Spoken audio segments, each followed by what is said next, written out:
This past summer, I drove my Model Y from Phoenix, Arizona to Pittsburgh, Pennsylvania to Washington, D.C., all the way back to Phoenix, totaling about 5,000 miles, and this is what I learned. I had no plan when I started this journey. All I did was type in my destination in Pennsylvania into the Tesla navigation and hit navigate. Oh no, my stepbrother's stuck in the Tesla.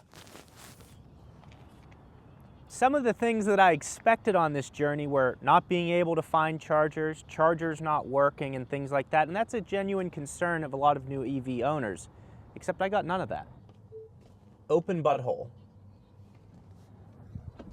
The Tesla Supercharger network is like a gas station. It just works. You see, I'm rooting for all EV companies to succeed. They're very fun cars to drive, but I also think gas cars and EVs need to coexist.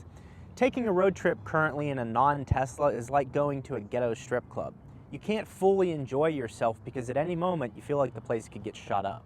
Along this journey, I met a ton of people who were just genuinely interested in these EVs. I met truck drivers, dump truck drivers, even a farmer, and that video got 43 million views, and people were just genuinely interested. No one said anything mean about them. They just wanted to know how much it costs to charge it, how far do they go on a charge, and just look at the interior in general. The other thing that was interesting at the time is gas prices were very high. So as I'm explaining how the process works and how easy it is, because when you look at a Tesla charger, there's just a cable there. There's nowhere for a credit card or any payment method. So your credit card is hooked up to your car, and based on how much energy you pull is how you're charged. And as I was telling them about how easy it is and how it works, you could see the gears turning in their head as to what it would be like to own one.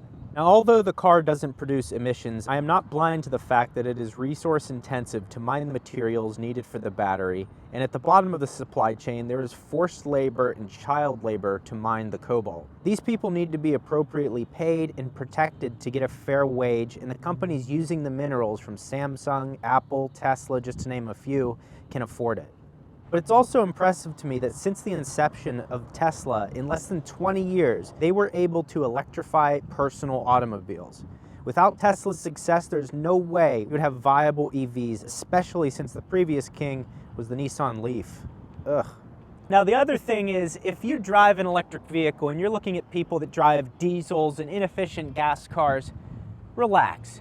You don't act like you didn't drive a gas car for the whole, 20, 30, 40 years of your life. Just relax. It's just good that we have a viable second option with an EV, and we're able to help clean up the air quality in really dense cities, because that's where they're going to be excellent to drive. They are absolutely slower on road trips. Any road trip over 300 miles is approximately 25% slower. That's at least what it was for me on a 2,000-mile journey. The other thing that people constantly say is, where's that electricity coming from? They think they got me. You never had me. You never had your car. The truth is, some of that energy does come from burning coal, but as I always say, it's clean coal, okay?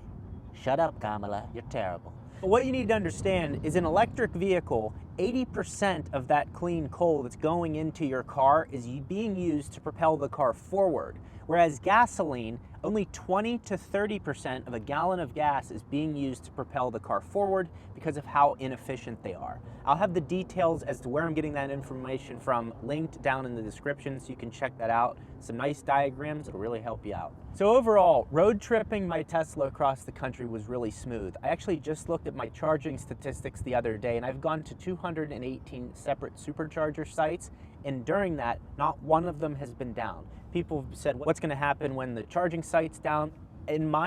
What happened to me, and I've gone on more road trips than most people, I've never had a charging site down. I've never not been able to charge my Tesla.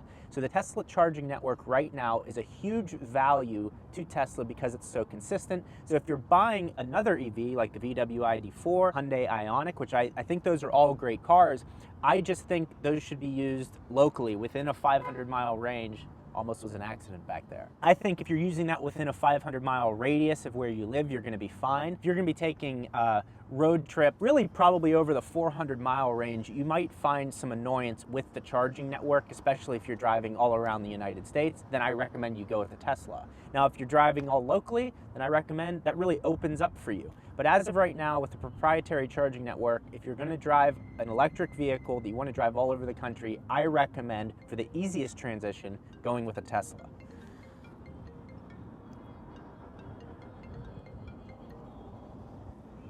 Hey, Elon. Yeah, no, I recommended that they go with Tesla. Yeah, no, if just send the payment to are you still recording? Yeah, don't record this.